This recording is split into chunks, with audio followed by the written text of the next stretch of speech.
Pela graça do nosso Deus, estamos encerrando a série de pregações na primeira carta de Paulo a Timóteo. Os cânticos que cantamos hoje, eles falaram muito sobre consagração, sobre reconhecimento da majestade de Deus na nossa vida.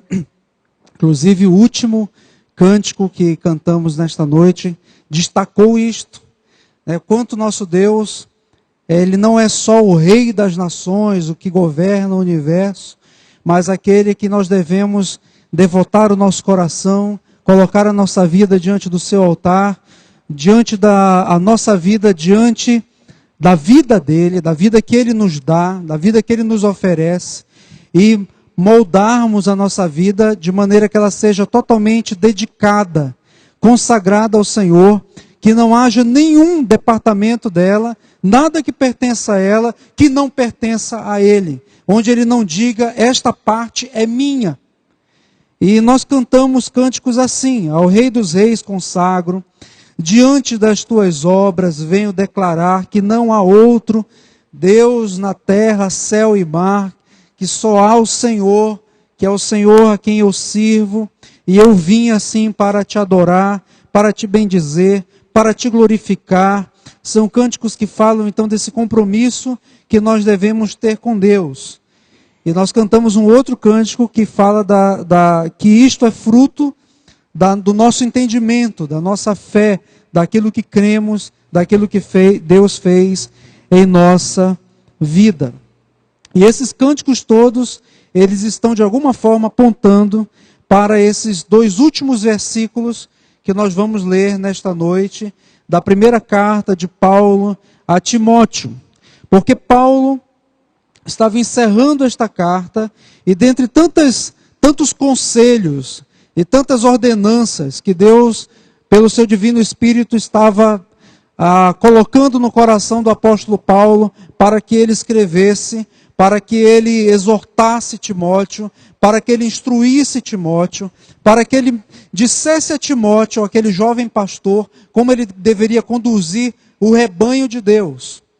E ele se voltou algumas vezes na carta, e agora no final, ele se volta novamente para aquele jovem cooperador do ministério do apóstolo Paulo, para aquele jovem pastor que tinha inseguranças, que tinha temores, que não era uma pessoa extraordinária no sentido humano dessa palavra, não era uma pessoa diferente de mim e de você, com suas fraquezas, com as suas debilidades, com seus medos. Ele se volta e diz, sobretudo, o que Timóteo deve guardar. Paulo a Timóteo, da primeira carta de Paulo a Timóteo, a fim de meditarmos um pouco na palavra do Senhor,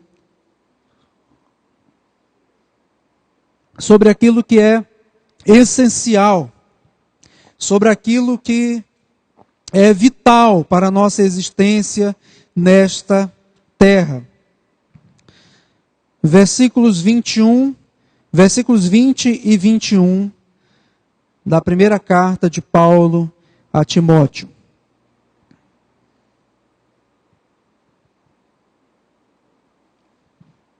O que diz aí?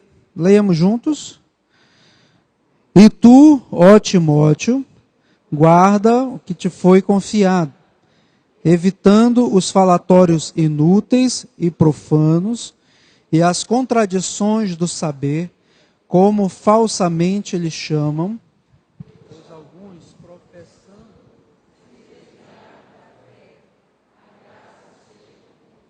Vamos orar mais uma vez ao Senhor. Deus bendito, nós te louvamos por esta palavra que agora acabamos de ler. Pedimos que o Senhor instrua o nosso coração, que o Senhor oriente quanto àquilo que vamos ouvir do Senhor, e que o teu Espírito Santo faça com que haja morada em nosso coração essas palavras, e que ela nos transforme a vida. Que se qualquer um outro irmão ou irmã, qualquer uma outra pessoa tenha chegado com outra motivação, que não ouvir a tua voz e atentar para a tua palavra, que o Senhor mude essa intenção e que o Senhor abra o entendimento e o coração, a fim de que possamos todos sairmos daqui trabalhados por Ti, edificados pelo Senhor. Assim oramos em nome de Jesus. Amém.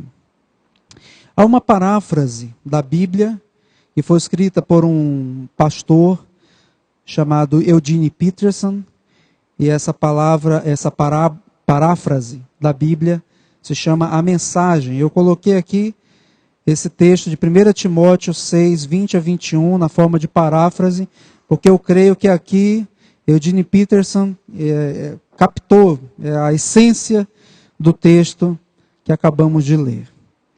Quanto a você, meu prezado Timóteo, guarde o tesouro que recebeu. Guarde-o com sua vida. Evite a religião de aparências e a confusão praticada pelos que se denominam sábios. Pessoas enredadas em muita conversa podem perder a essência da fé. Que a graça transbordante, guarde você. Quanto a você, meu prezado Timóteo, guarde o tesouro que você recebeu. A primeira exortação que o apóstolo Paulo faz aqui para aquele jovem pastor Timóteo é reforçar aquilo que ele já disse em alguns momentos na sua carta, dizendo: Timóteo, guarda o que te foi confiado. Foi confiado para você um tesouro precioso, algo que você teve a oportunidade de ouvir, compreender, guardar e moldar a sua vida de acordo com isso que você recebeu. Vele por esse tesouro, zele por esse tesouro, olhe-o como o bem mais precioso que você possui. E Deus olha para Timóteo como aquela pessoa que agora é guardião daquele tesouro precioso que é o Evangelho do Senhor. É como se Deus estivesse agora fazendo um grande investimento na vida daquele jovem pastor, colocando o Evangelho naquele banco Timóteo S.A. Aquele banco, e Timóteo deveria ser o guardião daquele tesouro e fazer crescer aquele tesouro, espalhar aquele tesouro pelos seus arredores, pelas pessoas que estavam ao redor dele, deixando-se influenciar, ou fazendo, melhor dizendo, um influenciador para a vida das pessoas que estavam ao seu redor. E é claro que esse depósito, ou esse tesouro, é o Evangelho. E lá na segunda carta, no capítulo 1, versículo 14, Paulo destaca isso para Timóteo, dizendo: guarda o bom depósito, mediante o Espírito Santo que habita em nós. Novamente, guarda o bom depósito. E por que Paulo estava reforçando isso para Timóteo? Será que Paulo já não conhecia a vida de Timóteo? Já não sabia o quanto aquele homem era um servo de Deus, dedicado ao Senhor? O quanto aquele homem já havia sofrido pelo Evangelho? Mesmo sendo tão jovem, havia se disposto a seguir os passos do Senhor Jesus, estava sendo colocado diante de igrejas problemáticas, diante de pessoas que iriam testar a sua paciência, que ele iria de fato ser provado naquele lugar.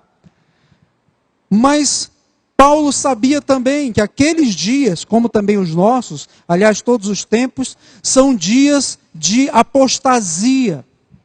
Dias em que pessoas que andavam seriamente com Deus, pessoas que haviam pregado o Evangelho, e Paulo havia testemunhado tantos que estavam outrora ao seu lado, como cooperadores, como Demas, por exemplo, que ele faz até uma saudação a uma igreja ao lado de Demas. E depois ele diz: Demas, tendo amado o presente século. O próprio versículo que acabamos de ler, em 2 Timóteo 1,14, se você ler o versículo 15, desse mesmo texto de 2 Timóteo 1,14, agora depois o versículo 15, você vai perceber que Paulo declara para Timóteo: Timóteo, várias pessoas nos abandonaram.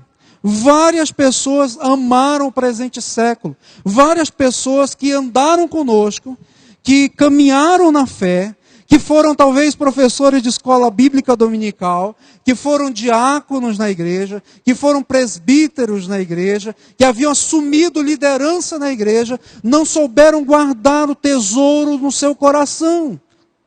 E começaram então a se encantar pelas questões desta vida, pelas riquezas desta vida, a desviar o seu olhar, a perder o foco daquilo que é essencial para a sua vida. E Paulo não estava treinando ali um profissional do evangelho. Paulo, com essa carta, ele não visava treinar um pastor que soubesse conduzir o rebanho, ou dar aula de administração de comunidades, ou como plantar igrejas de maneira mais eficaz naqueles dias, ou como aconselhar de maneira que as pessoas sejam curadas em 3 sessões de aconselhamento pastoral. Mais do que isso, Paulo sabia que ele estava discipulando um coração. Ele sabia que Timóteo poderia se encantar com esta vida e se juntar à fileira daqueles que o haviam abandonado. Daqueles que, como Demas, havia amado o presente século, da mesma forma Timóteo poderia se juntar a esse grupo. Por isso, então, que Paulo fala para aquele jovem pastor: e tu, Timóteo, quanto a ti, Timóteo, guarda, cuida, seja mordomo daquilo que te foi confiado, porque quando nós ouvimos a palavra do Evangelho, quando você ouve a palavra do Evangelho, e você é transformado pela palavra do Evangelho, você se torna um devedor daquilo que você possui, e você se torna responsável por aquilo que você tem agora no seu coração, não só de espalhar para as pessoas que estão ao seu redor, mas também de guardar a sua vida incontaminada. E isto é um desafio tremendo. Nós vivemos dias muito difíceis, dias em que pessoas às vezes querem negociar, ou acham que ser crente, ou ser um servo do Senhor, ou ser alguém dedicado do Senhor, pode me dar o privilégio de ter algumas concessõezinhas, porque afinal de contas, depois eu vou diante de Deus e peço perdão, e está tudo bem. E tem pessoas que criam verdadeiras maquinações. Bom, eu vou pecar e depois eu posso pedir perdão a Deus, e está tudo bem. E não há limites para isto. Quando a pessoa não guarda o seu coração incontaminado e diz, e decide diante do Senhor: eu não vou me deixar enredar por este mundo, pelas suas filosofias. Se ele não assumir esse compromisso diante do Senhor, fatalmente, ele vai começar a gerenciar a sua vida como um grande negócio, onde Deus não faz mais parte, não é mais o centro da sua vida, mas é apenas um apêndice. É apenas alguém que eu posso adquirir forças diante dele, ou orar em momento de desespero. E aquilo que eu falei inicialmente, eu sei que não existiam professores de escola dominical naquele tempo, porque a escola dominical ainda não havia sido inventada. Mas com certeza, várias famílias se reuniam em casas, onde líderes eram estabelecidos, onde pessoas discipulavam outras pessoas. Mas de repente, elas começaram a dar atenção para os negócios dela, para aumentar as suas riquezas, para aumentar o seu conhecimento, o seu saber, e perderam-se nesse caminho. Talvez outras começaram a se desiludir com algumas questões desta vida, as tribulações que viriam, porque ser crente naqueles dias não era como ser crente nos nossos dias, aqui no Brasil. Porque tem lugares que a igreja é perseguida, tem lugares onde pessoas estão sendo mortas nesse momento por causa do Evangelho. Mas, naqueles dias, ser crente significava, às vezes, ter a sua conta encerrada num banco, vamos colocar assim para contextualizar. Significava não poder comprar mais naquela mercearia. significava não poder mais vender ou ser cerceado do seu trabalho, perder o seu emprego, e as pessoas começavam a perceber que ser um servo do Senhor implicava em abandonar algumas coisas e valorizar outras, e por causa disto, muitas pessoas deixavam o Evangelho. E Paulo sabia que Timóteo, como jovem, ele enfrentaria tantas tentações. E alguns líderes na igreja, como nós veremos daqui a pouco em outros textos, estavam negociando a palavra de Deus a fim de se fazerem benquistos na sociedade. E tudo isso aí era uma blasfêmia diante do Senhor. Ser um servo do Senhor em todos os tempos, em todas as épocas, implica em colocar em Deus em primeiro lugar na vida. Guarda, Timóteo, o que te foi confiado como um tesouro precioso e que você recebeu. Como é que fica, ou como está o Evangelho no seu coração? O compromisso com o Senhor no seu coração. Segundo lugar, perceba que o texto vai um pouquinho mais. Evitando os falatórios inúteis e profanos e as contradições do saber, como falsamente lhe chamam, pois alguns, professando, se desviaram da fé. Paulo, nesse cuidado com o coração, ele está dizendo não só para Timóteo, conserve a sua vida pura e santa diante do Senhor. Mas ele está dizendo, cuidado, preserve-se também dos falsos ensinos que estão por aí, que fazem com que você perca o foco do Evangelho. Você não tem tempo a perder com falatórios inúteis. E perceba como Paulo chama a atenção de Timóteo, desde o início da carta até o final, para o perigo que ronda a mensagem pura do Evangelho. Observe aí no versículo 4 e 7 do capítulo 1 da carta que nós estamos encerrando o estudo hoje à noite. Essas pessoas que querem comprometer a integridade e a pureza do Evangelho. E ele exorta, e é interessante que ele começa a carta falando sobre isso, e termina também a carta falando sobre isso, dizendo, Timóteo, preste atenção. E num outro momento, nós não vamos ler esse texto agora, nesta mensagem, mas na carta, ou num momento, numa reunião com presbíteros, lá na cidade de Éfeso, lá em Atos, o apóstolo Paulo, quando estava deixando aquela igreja, ele diz para os presbíteros, cuidem do Evangelho, porque muitos lobos vorazes penetrarão na igreja e eles não pouparão o rebanho. E aqui, atenção, Paulo fala para Timóteo que ele cuide desses falsos ensinos. Nem se ocupem com fábulas e genealogias sem fim, que antes promovem discussões do que do serviço a Deus. Perceba aqui que novamente Paulo está chamando a atenção para o foco. O foco é o serviço a Deus. O foco é a fé.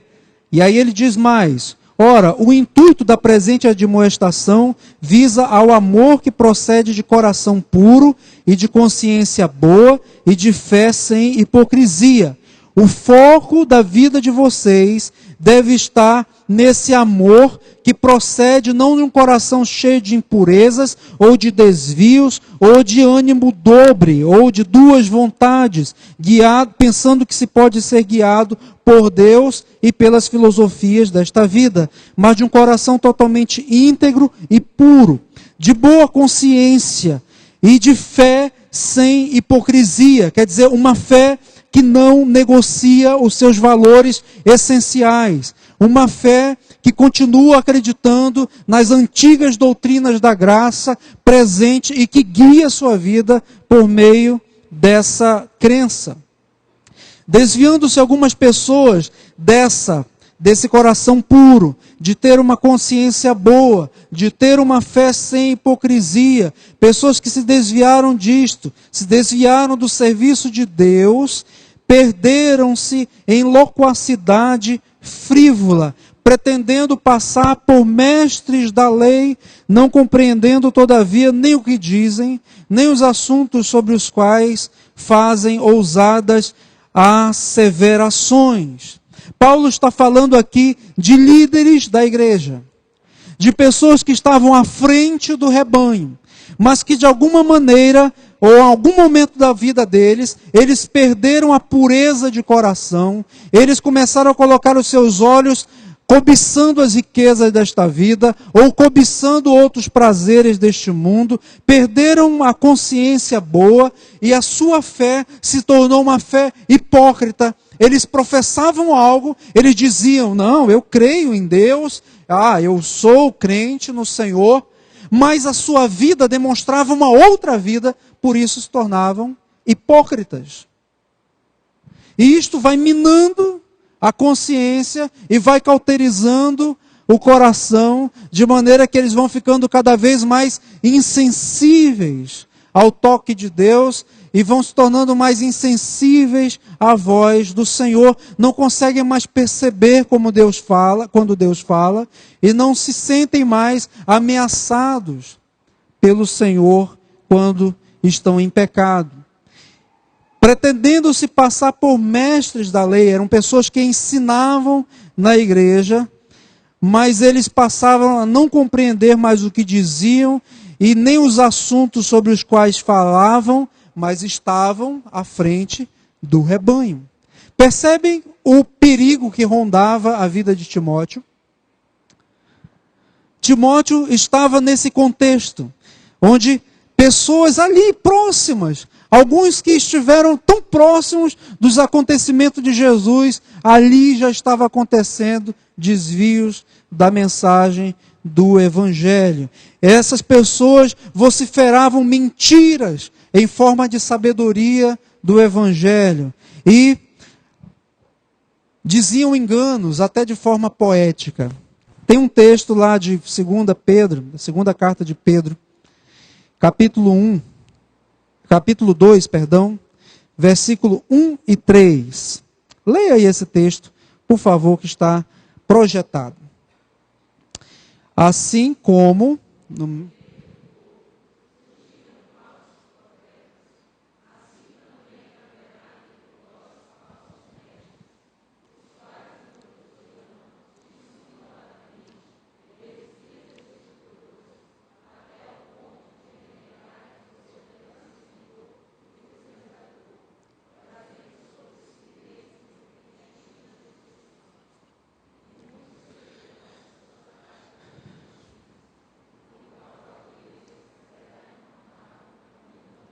Ora, aqueles dias ali de Timóteo eram dias como esse. No meio do povo de Deus, no passado, no Antigo Testamento, muitos falsos profetas surgiram. E aí Pedro diz, mas não se engane, também entre vós surgirão falsos mestres. E as doutrinas que eles introduzirão não são dizendo que são falsas doutrinas. Olha aqui, eu quero ensinar uma doutrina falsa. Eu quero ensinar algo que não está condizente com as Escrituras. Olha, aqui eu quero dizer algo que não tem base bíblica, mas é algo muito bom para você. Não. Essas pessoas introduzirão dissimuladamente, quer dizer, eles se mostrarão como ovelhas, mas por dentro são, como o próprio Senhor Jesus falou, lobos, roubadores. Mas eles se mostrarão de maneira dissimulada. E eles então introduzirão heresias destruidoras. Eles introduzirão, e o problema da heresia é que ela vai nos tirando do foco essencial da nossa vida. E ela vai começando a relativizar, por exemplo, situações de pecado. Bom, mas isso aí não é, veja bem, não é tão pecado assim. De repente colocar o olhar num site impróprio, não é tão pecado assim, veja bem. Recentemente estava assistindo um programa na TV, chamado Tabu, um programa na TV fechada, e o tema desse programa era nudez. E aquilo foi colocado assim de uma maneira como se fosse um mero tabu. E até mesmo religiões cristãs, ou que se diziam cristãs, estavam se reunindo assim como comunidades cristãs nudistas. E aí você pode pensar em outras que você já ouviu falar, como igrejas homossexuais, ou outros pecados que vão sendo cultivados, travestidos com essa cara de cristandade, ou de humildade, ou então de amor, e sobre esse grande guarda-chuva do amor, tudo cabe, porque no final das contas, Deus salvará a todas as pessoas, e há um universalismo sendo pregado aí de maneira muito sutil e muito bonito, dissimulado. E essas heresias elas vão destruindo. E essas pessoas, perceba que o texto fala que a mensagem delas pode chegar até o ponto de renegar o soberano Senhor que os resgatou. Agora é lógico que não vai ser dito assim, olha, nós estamos aqui renegando o soberano Senhor que nos resgatou. Eles não dirão assim. Eles dirão através desses caminhos, desses vieses, desses labirintos, desses atalhos. E nós precisamos perceber, estarmos atentos, os nossos ouvidos e a nossa percepção bem antenada no que diz a palavra do Senhor, porque nós mesmos podemos nos deixar influenciar e enredar por esses caminhos. E diz a palavra do Senhor, e muitos seguirão as suas práticas libertinas. Ao contrário do que alguns poderiam imaginar, que as pessoas iriam olhar para aquilo e dizer, não, isso é um absurdo, eu jamais vou ouvir ou vou praticar isso que está sendo anunciado aí. Pelo contrário, como Paulo vai falar depois, lá na frente, para Timóteo, alguns vão se cercar de mestres como que sentindo coceiras nos ouvidos. E aqui Pedro fala, muitos seguirão as suas práticas, porque o desvio da doutrina, o desvio do evangelho, leva a uma prática libertina. E libertina aqui não é apenas no aspecto da impureza sexual. Libertina está dizendo no aspecto da hipocrisia, de achar que você está vivenciando uma fé verdadeira, mas na realidade a sua prática é completamente oposta à de Deus. Você diz algo e na realidade não é. Essas práticas libertinas são práticas que estão contrárias à palavra de Deus. Então a negociação do evangelho e da doutrina leva a uma prática também relativizada de vida. Também movidos por avareza farão comércio de vós, com palavras não verdadeiras, não com palavras fundamentadas, não com palavras sólidas para a vida, mas com palavras fictícias. Para eles, o juízo lavrado a longo tempo não tarda e sua destruição não dorme. Por isto que Paulo fala para Timóteo, preserve-se dos falatórios inúteis e profanos, as contradições do saber, cuidado com os conhecimentos que você vai entrando e envolvendo a sua mente, porque elas podem de alguma maneira minar essa revelação especial que Deus colocou para que você guardasse bem firmada no seu coração. E se você perder isso, Timóteo, é o que Paulo estava dizendo para ele, tudo mais está acabado, seu ministério está acabado e você colocará em risco de vida muitas pessoas que estão acreditando no que você está pregando e no que você está dizendo. Agora, Paulo não estava falando contra o saber e contra o conhecimento do mundo em si. Nós temos falado na quarta-feira, nos estudos de quarta-feira, sobre revelação geral, sobre graça comum, e lógico que é perfeitamente possível que nós vejamos que homens que não temem a Deus possam produzir algum conhecimento legítimo, se este conhecimento não está em contradição com as Escrituras. São conhecimentos verdadeiros, conhecimentos legítimos e que nós podemos nos valer, nos aproveitar deles, porque faz parte da revelação geral, ou melhor, da graça comum de Deus. Mas o que Paulo está falando é de pessoas que deixam de acreditar no Evangelho, e alguns até deixam de pregar o Evangelho para fazer discursos sobre fé. Discursos sobre ter uma vida bem-sucedida. Discursos sobre ter uma vida próspera. E aparentam sabedoria, mas são sabedorias meramente humanas, sabedorias limitadas, sabedorias mundanas. E podem até dar um ar intelectual a esse discurso, com medo de serem rotulados de retrógrados ou de loucos.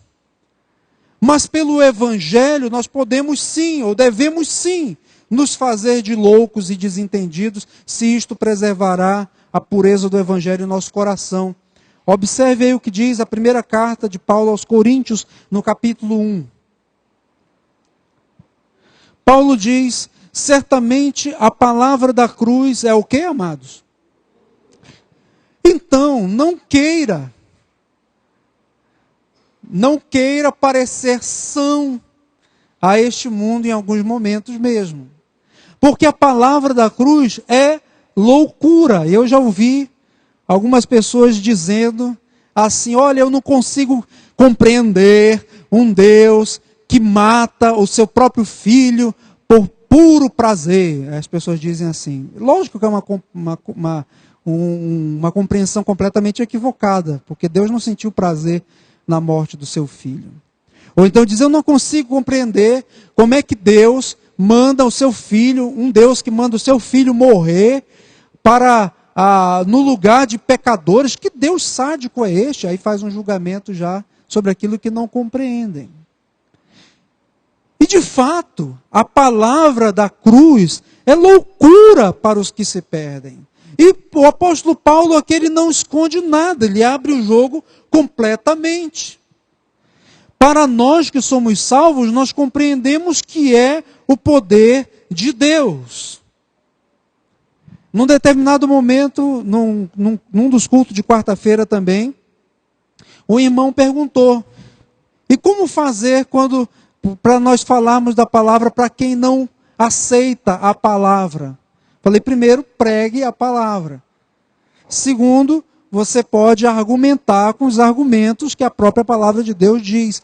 Mas se não aceitar, a palavra de Deus diz que essas pessoas realmente elas entendem isso que nós estamos falando como loucura mesmo.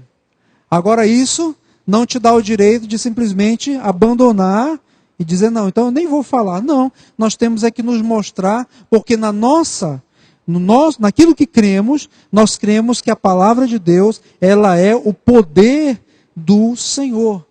A palavra da cruz é o poder de Deus. Se eu negocio isto para parecer sábio aos olhos do mundo, e eu vou deixando esse outro lado, o lado da piedade, de dizer que eu creio no poder de Deus que está aqui na sua palavra, eu vou me tornando, posso até me tornar com ares intelectuais perante o mundo, mas perante o Senhor Deus, eu vou me metendo nesse emaranhado de sabedorias e vou perdendo aquilo que de essencial eu tenho na vida, que é a minha vida para com o meu Deus.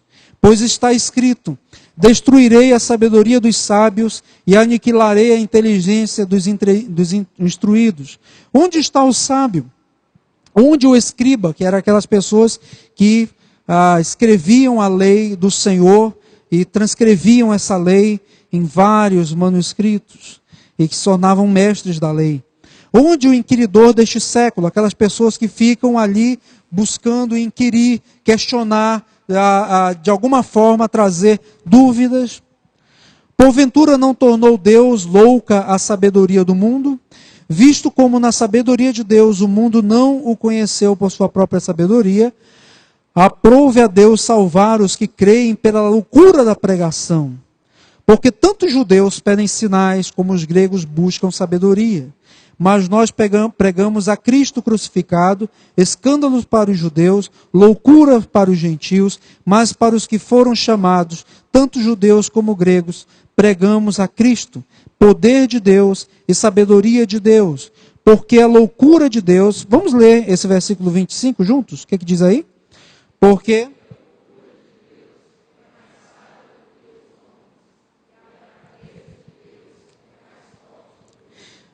Nós temos que ter essa compreensão clara em nossa mente.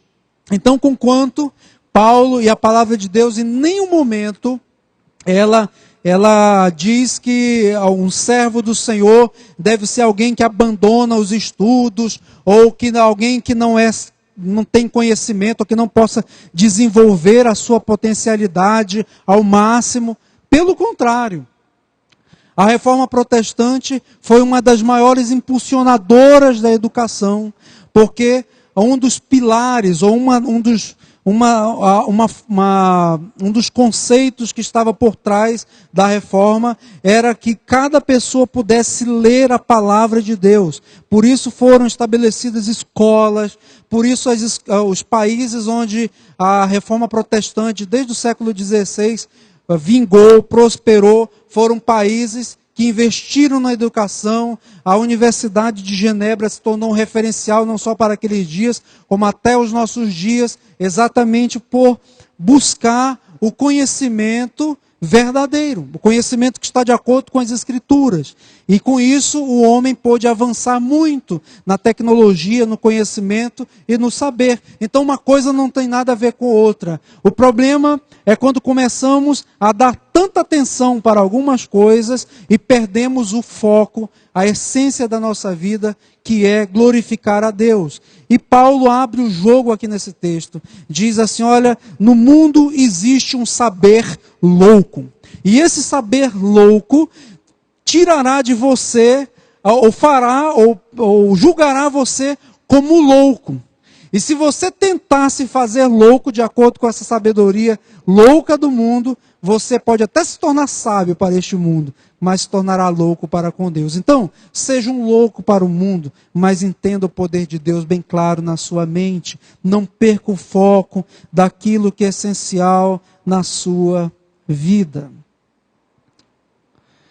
Infelizmente, como naqueles dias, há muitas pessoas que, pelo fato de negociarem a sua fé e não guardarem o seu coração puro diante do Senhor, e por amarem mais o presente século e prosperarem, vão deixando e abandonando as coisas de Deus na sua casa, na sua vida em primeiro lugar, na sua casa e na igreja. Eu não temo em dizer que existem muitas pessoas que frequentam igrejas, que podem até ser membros de igreja, mas que estão desviadas da fé. Que jamais, ou que pensaram que um dia conheceram o Senhor, mas que estão tão distantes que não existe mais ardor nenhum no seu peito, e que por causa disso elas podem ser chamadas de alguém que apostatou na prática da sua fé.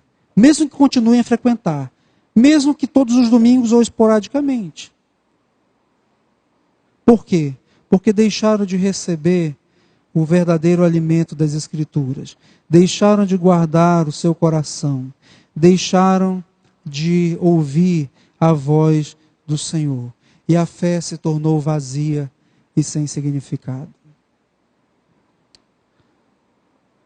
Paulo então diz para Timóteo, observe aí de novo o texto que nós lemos lá no início.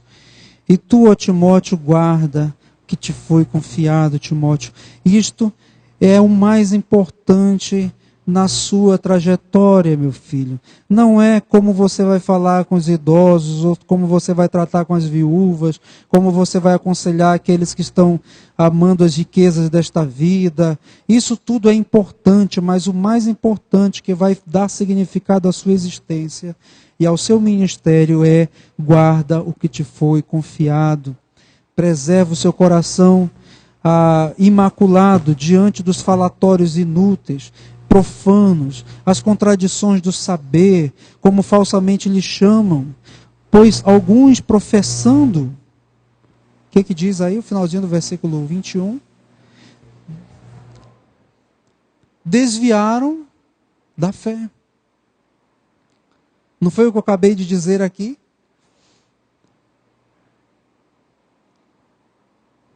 E Paulo conclui então dizendo: a graça seja com você. A graça seja convosco. Somente quando nós compreendemos a desgraça da nossa vida sem Deus é que nós podemos compreender o que significa a graça de Deus. A graça do Senhor, ela não vem, ela não existe para que as pessoas achem que ela me dá alguma concessão, alguma permissão para pecar. Ela vem exatamente naquele momento em que eu digo: Senhor, desgraçado homem que sou, eu sou merecedor da tua ira. E Deus diz: agora sim, eu quero te falar da graça. Timóteo deveria então ser exortado dessa forma. Guarda, Timóteo. Agora sim, Timóteo, que a graça que você já compreendeu, que você já entendeu, que ela esteja com você sempre. Em Provérbios, capítulo 2, o último texto que nós leremos nesta noite, fala desse foco que devemos ter na vida. Que Timóteo teve que ter na sua vida.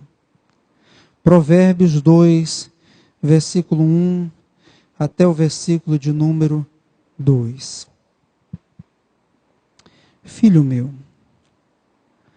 se aceitares as minhas palavras e esconderes contigo os meus mandamentos, quer dizer, guardando com você os meus mandamentos, para fazeres atento à sabedoria o teu ouvido, e para inclinares o coração ao entendimento, e se clamares por inteligência, e por entendimento alçares a voz, se buscares a sabedoria como a prata, e como a tesouros escondidos a procurares, então entenderás o temor do Senhor e acharás o conhecimento de Deus.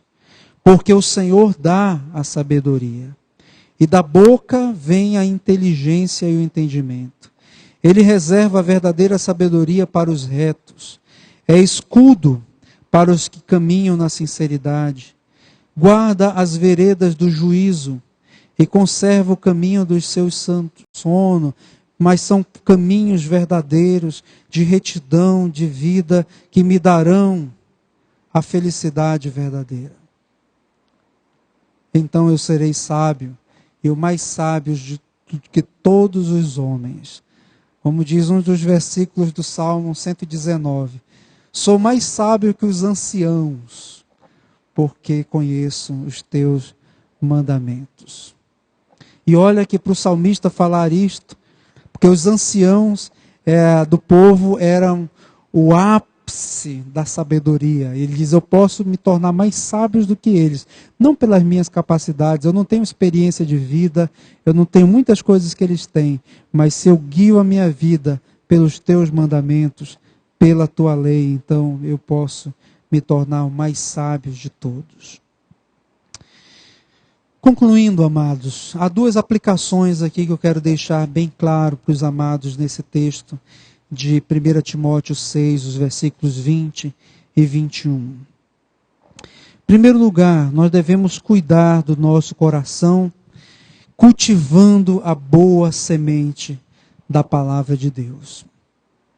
Essa palavra, ou esse guardar o que foi confiado no coração, ou guardar esse tesouro, significa todos os dias, ou valorizar essa palavra, não só pela leitura, mas pela sua degustação, pela sua meditação, observar o meu caminhar, como diz aqui a palavra que nós acabamos de ler de Provérbios, esconder contigo, ou esconder no nosso coração esses mandamentos do Senhor, quer dizer, sempre nos apropriar desses mandamentos, guardar o nosso coração, Porque pode ser que você há tanto tempo tenha se tornado um frequentador de igreja, mas não tenha mais o Senhor ou a razão de viver na sua vida, queimando no seu coração. E você se tornou uma pessoa longe dos caminhos do Senhor, alguém que não teme mais o Senhor. Cultivar a boa semente da palavra é o que há de essencial na nossa vida, que é guardar esse tesouro no Senhor. Segundo lugar, a segunda aplicação também tem a ver com cuidar do nosso coração. Preparando o solo para receber a semente e arrancando essas ervas daninhas, pecaminosas, que ainda persistem em brotar na nossa vida. Não foi isso que Paulo falou? Evitando falatórios inúteis. Guardar o coração aqui tem esses dois significados. Cuidar, colocar a boa semente lá, regar todos os dias e também arrancar as ervas daninhas do pecado, as situações que me afastam do Senhor, que no caso aqui de Timóteo eram esses falatórios inúteis, profanos, as contradições do saber e tudo aquilo que vai me desviar do foco de servir o Senhor e de ter uma vida abençoada por Deus e uma família tratada pelo Senhor. Cuidando para que as sementes do engano não sejam colocadas lá e que não estejam brotando e frutificando. Eu gostaria que fechássemos nossos olhos nesse momento e orássemos ao Senhor, porque esse texto, a carta de Paulo a Timóteo, essa primeira carta, não foi escrita, esse finalzinho não foi escrito apenas como uma saudação, ou alguém que estivesse dizendo, Timóteo, até mais, foi bom falar com você. Não. Foram conselhos preciosos, que talvez Paulo tenha meditado tanto diante do Senhor, diante do seu Espírito Santo, dizendo, Senhor, que tu queres que eu fale mais para aquele jovem? E Deus então diz a essência da vida. Ele quer fazer tudo para a glória de Deus, então guarda o coração. Guarda o coração, guarda o tesouro, guarda como algo precioso e cuide para que nada venha lhe tirar do curso desta vida. Amados, são tantas pressões que vivemos no dia a dia, às vezes o nosso trabalho. Nós queremos prosperar no nosso trabalho, queremos prosperar no nosso emprego, naquilo que temos e até reconhecemos que Deus que nos deu. Mas se isso está de alguma forma te tirando o foco da vida, realinhe diante do Senhor. Para que Ele seja o foco de tudo. E talvez você precise hoje reorganizar a sua vida diante de Deus. E dizer, Senhor, eu preciso de fato voltar a cultivar essa boa semente no meu coração. Talvez você já tenha sido líder dentro desta igreja. E você tenha se enredado por tantos caminhos que tenha se tornado tão distante de você. Esta compreensão e que você hoje não se vê mais. Você olha para o passado e diz assim, poxa, e pensar que uma vez eu já estive até mesmo liderando algum encontro de casais ou fazendo algo pelo Senhor e hoje estou tão distante disto. Eu não estou dizendo pela simples razão de que nós queremos que você retorne para a liderança, não é isto. Eu estou falando que hoje você não se vê mais porque você deixou de preservar questões essenciais ou a questão essencial da vida, que é colocar o seu coração diante do Senhor. Mas hoje é dia de recomeço. A graça seja convosco. Hoje é dia que a graça de Deus pode abundar na sua vida. Deus bendito, o Senhor que sonda corações e mentes, o Senhor que sonda as intenções, o Senhor que conhece como cada coração está aqui nesta noite, como cada coração chegou aqui diante do Senhor. Eu peço, Pai amado, que o Senhor desperte a nossa vida. Obrigado por esta palavra, porque ela chama a minha atenção para tantas coisas que às vezes eu vou deixando de lado, que são essenciais para o meu caminhar contigo, e vou substituindo por tantas outras, Senhor. Que o Senhor tenha misericórdia de mim, que o Senhor tenha misericórdia de nós, como igreja do Senhor. O Senhor conhece cada coração, como está cada lar que aqui chegou, e cada um de nós se volte para o Senhor, e que nos alimentemos dessa palavra, que o nosso coração seja guardado e incontaminado, apesar das pressões que este mundo nos traz e que nos dá todos os dias. Derrama, Senhor, sempre do teu amor sobre nós, da tua misericórdia, e que a graça do Senhor Jesus, o amor de Deus nosso Pai, que a comunhão e as consolações do Espírito Santo de Deus estejam sobre nós, amados irmãos, amadas irmãs do Senhor, e sobre todo o povo de Deus espalhado na face da terra, agora e para todo sempre. Amém.